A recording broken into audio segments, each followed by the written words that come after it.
हाथों को नीचे की ओर लेके जाइए और सामान्य स्थिति में विश्राम कीजिए। अगला अभ्यास स्तंभ संचालन का अभ्यास करेंगे, जिसे भी हथेलियों को ऊपर की ओर रखें और दोनों हाथों को कोहनी से मोड़ते हुए दाएं हाथ को दाएं कंधे पर और बाएं हाथ को बाएं कंधे पर स्थापित करें और दोनों कोहनी को छाती के सामने लेके आइए और धीरे धीरे दोनों कोहनी को घड़ी की सुई के समान घुमाइए। इसका अभ्यास एक और बार करेंगे। पूरा ध्यान कंधों पर और विपरीत दिशा में भी इसका अभ्यास करिए। धीरे धीरे श्वास लेते हुए ऊपर और श्वास छोड़ते हुए नीचे और दोनों हाथों को श्वास छोड़ते हुए नीचे लेके आइए। और सभी आसनों का अभ्यास एक एक बार करेंगे। पहला आसन ताड़ासन। दोनों पैरों के बीच में 2 इंची का दूरी बना के रखिए। दोनों हाथों को सामने से कंधों के समान अंतर लेके आइए। दोनों हथेलियों को मिलाइए और उंगलियों को फंसाइए और हथेलियों को बाहर की तरफ घुमाइए और धीरे धीरे दोनों हाथों को ऊपर उठाइए। हो सके तो एड़ियों को ऊपर उठाने का प्रयास और संतुलन बनाए रखने का प्रयास और धीरे धीरे एड़ियों को नीचे लीजिए और दोनों हाथों को नीचे लेके आकर सामान्य स्थिति में विश्राम कीजिए। अगला अभ्यास पाद हस्तासन। यहाँ अभ्यास जिसे IBP है, हर्निया है, हाइपरगैस्ट्रिटिस है, ऐसे व्यक्ति सावधानी के साथ इसका अभ्यास करना है। दोनों पैरों के बीच में 4 इंची का दूरी बना के रखिए। श्वास भरते हुए दोनों हाथों को सामने से सिर के ऊपर लेके जाइए और धीरे धीरे श्वास बाहर छोड़ते हुए कमर से आगे की ओर झुकिए और दोनों हाथों को दोनों पैरों के पंजे के पास रखें या एंकल के पास रखने का प्रयास करें। इस अवस्था में कुछ देर बने रहिए और धीरे धीरे श्वास भरते हुए हाथों को और कमर को ऊपर उठाइए और श्वास छोड़ते हुए दोनों हाथों को सामान्य स्थिति में लेके आइए और विश्राम कीजिए। यहाँ अभ्यास पाचन क्रिया में डाइजेशन मेटाबॉलिज्म को बढ़ाता है, पेट की चर्बी को घटाता है। अगला अभ्यास सामान्य स्थिति में विश्राम कीजिए। अगला अभ्यास अर्ध हलासन। दोनों पैरों को मिलाइए, हाथों को शरीर के पास रखिए। श्वास भरते हुए धीरे धीरे दोनों पैरों को ऊपर उठाइए 45 डिग्री तक और धीरे धीरे ऊपर 90 डिग्री तक भी लेके जाने का प्रयास कीजिए और घुटने को सीधा रखने का प्रयास और इस अवस्था में थोड़ी देर बनी रहिए सामान्य श्वास प्रश्वास के साथ और धीरे धीरे दोनों पैरों को नीचे लेके आइए और धरती में स्थापित कीजिए और विश्राम कीजिए। अगला अभ्यास हम पवन मुक्तासन का अभ्यास करेंगे, जिसे IBP है, हर्निया है, कमर दर्द है, ऐसे व्यक्ति थोड़ी सावधानी के साथ इसका अभ्यास करना है। धीरे धीरे दोनों पैरों को घुटने से मोड़िए, घुटने को सीने के पास लेके आइए और दोनों हाथों से पकड़िए और श्वास छोड़ते हुए सिर को ऊपर उठाइए। जिसे गर्दन में दर्द है, सिर को ऊपर उठाने का प्रयास मत कीजिए और इस अवस्था में थोड़ी देर बनी रहिए सामान्य श्वास प्रश्वास पर। यह आसन पाचन क्रिया को बढ़ाता है, डाइजेशन मेटाबॉलिज्म को बढ़ाता है, अजीर्ण कब्जी जैसे विकारों को निवारण करता है और धीरे धीरे श्वास छोड़ते हुए सिर और पैर को नीचे लेके आइए और सामान्य स्थिति में विश्राम कीजिए। अब हम विश्व का सभी जीव जंतुओं का मनपसंद आसन शवासन का अभ्यास करेंगे। दोनों पैरों को मिलाइए और हाथों को शरीर के पास लेके आइए। श्वास भरते हुए दोनों हाथों को सिर के ऊपर उठाइए और पूरा शरीर को खींचिए। सकारात्मक खिंचाव लाने का प्रयास कीजिए। इस अवस्था में 2 से 3 श्वास प्रश्वास तक बने रहे और श्वास छोड़ते हुए हाथों को वापस शरीर के पास लेके आइए और पैरों के बीच में हाथों के बीच में उचित दूरी बना के रखिए। हथेलियों का आसमान की ओर खुले रहे, आंखें बंद रखे और गहरा लंबा श्वास लीजिए और गहरा लंबा श्वास बाहर छोड़िए। पूरा ध्यान श्वास प्रश्वास पर रहना है। शरीर में उत्पन्न होने वाले ऊर्जाओं का महसूस करने का प्रयास। गहरा लंबा श्वास लीजिए और गहरा लंबा श्वास बाहर छोड़िए। शरीर के प्रत्येक अंग प्रत्यंग को देखने का प्रयास और पूरा शरीर को शिथिल करने का प्रयास। पूरा ध्यान श्वास प्रश्वास पर।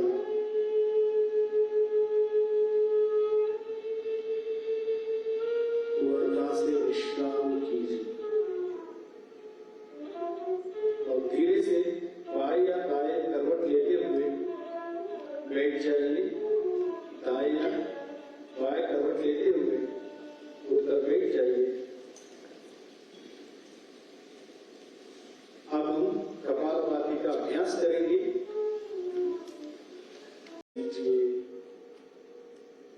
और गहरा लंबा श्वास बाहर छोड़िए।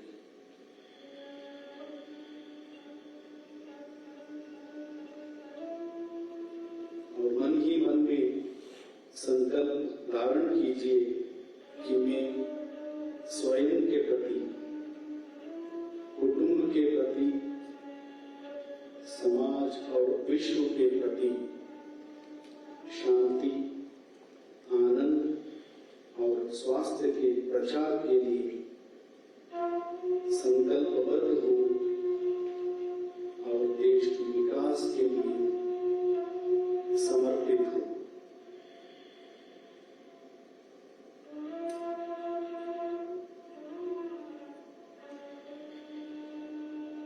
अब हम शांति के सद्भावना के मंत्र के साथ आज का अभ्यास समाप्त करेंगे। हम सब सुखी रहे, हम सब रोग मुक्त रहे, हम सबका जीवन मंगलमय रहे, कोई भी दुख का भागी ना बने। दोनों हथेलियों को घर्षण कीजिए। कोमलता से दोनों हथेलियों को चेहरे के ऊपर और आंखों पर स्पर्श कीजिए और धीरे धीरे पलकों को झपकाते हुए कोमलता से दोनों आंखों को खोलिए और सामान्य स्थिति में आइए।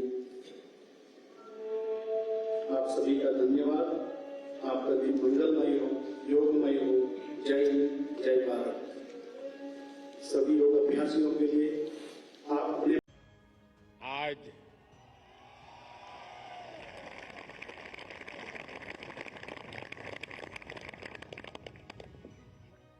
ये जो दृश्य है, ये पूरे विश्व के मानस पटल पर चिरंजीव रहने वाला दृश्य है।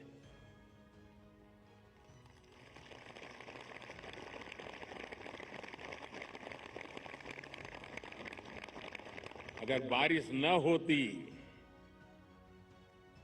तो शायद इतना ध्यान नहीं जाता जितना बारिश के बावजूद भी। और जब श्रीनगर में बारिश होती तो ठंड भी बढ़ जाती है। मुझे भी स्वेटर लगाना पड़ा।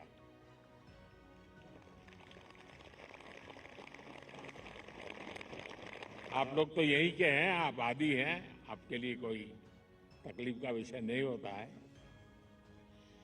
लेकिन बारिश के कारण थोड़ा विलंब हुआ, हमें इसे 2-3 हिस्सों में बांटना पड़ा। उसके बावजूद भी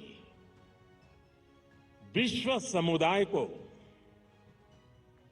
सेल्फ के लिए और सोसाइटी के लिए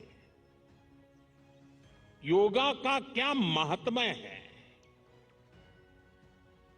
योग जिंदगी की सहज प्रवृत्ति कैसे बने। जैसे टूथब्रश करना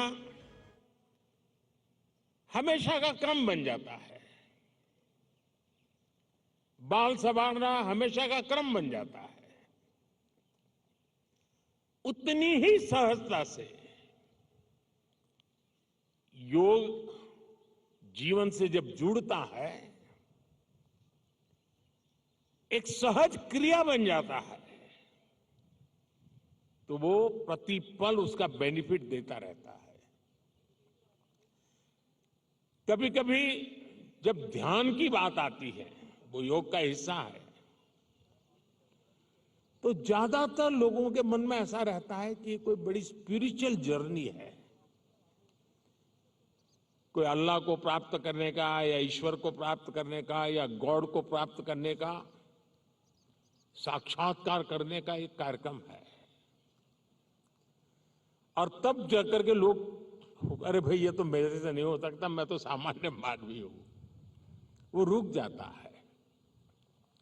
लेकिन अगर इसको सरलता से समझना है, ध्यान को, जो बच्चे स्कूल में पढ़ते होंगे, हम भी जब स्कूल में पढ़ते थे, दिन में 10 बार हमारे टीचर कहते थे, भाई ध्यान रखो, जरा ध्यान से देखो, ध्यान से सुनो, अरे तुम्हारा ध्यान कहाँ है। ये ध्यान जो है ना, वो हमारे कंसंट्रेशन, हमारा कितना फोकस है चीजों पर, हमारा मन कितना केंद्रित है, उससे जुड़ा विषय है। आपने देखा होगा बहुत से लोग याद शक्ति बढ़ाने के लिए, मेमोरी बढ़ाने के लिए कुछ टेक्निक डेवलप करते हैं, टेक्निक सिखाते हैं, और जो लोग उसको बराबर फॉलो करते हैं तो धीरे धीरे धीरे उनका मेमोरी पावर बढ़ता जाता है। वैसा ही ये किसी भी काम में मन लगाने की आदत, ध्यान केंद्रित करने की आदत, फोकस में काम करने की आदत उत्तम से उत्तम परिणाम देती है, स्वयं का उत्तम से उत्तम विकास करती है, और कम से कम थकान से ज्यादा संतोष मिलता है। एक काम करते हैं लेकिन 10 जगह पे दिमाग भटकता है, तो उसकी एक थकान होती है। और इसलिए ये जो ध्यान है, स्पिरिचुअल जर्नी को अभी छोड़ दीजिए, उसका जब समय आएगा तब कर लेना। अभी तो अपने व्यक्तिगत जीवन में ध्यान केंद्रित करने के लिए, अपने आप को ट्रेन करने के लिए योगा का एक हिस्सा है। अगर इतना सहज रूप से आप इसको जोड़ेंगे, मैं पक्का मानता हूं साथियों, आपको बहुत लाभ होगा। आपकी विकास यात्रा का एक बड़ा मजबूत पहलू बन जाएगा। और इसलिए योग सेल्फ के लिए जितना जरूरी है, जितना उपयोगी है, जितनी ताकत देता है, उसका विस्तार सोसाइटी को भी फायदा करता है।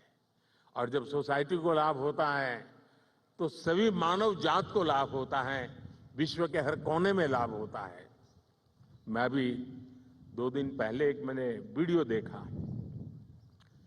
इजिप्ट ने, मिस्र ने एक कंपटीशन ऑर्गेनाइज किया, और उन्होंने टूरिज्म से जुड़े हुए जो आइकॉनिक सेंटर्स थे, वहां पर जो बेस्ट योगा की फोटो निकालेगा या वीडियो निकालेगा, उसको अवार्ड दिया।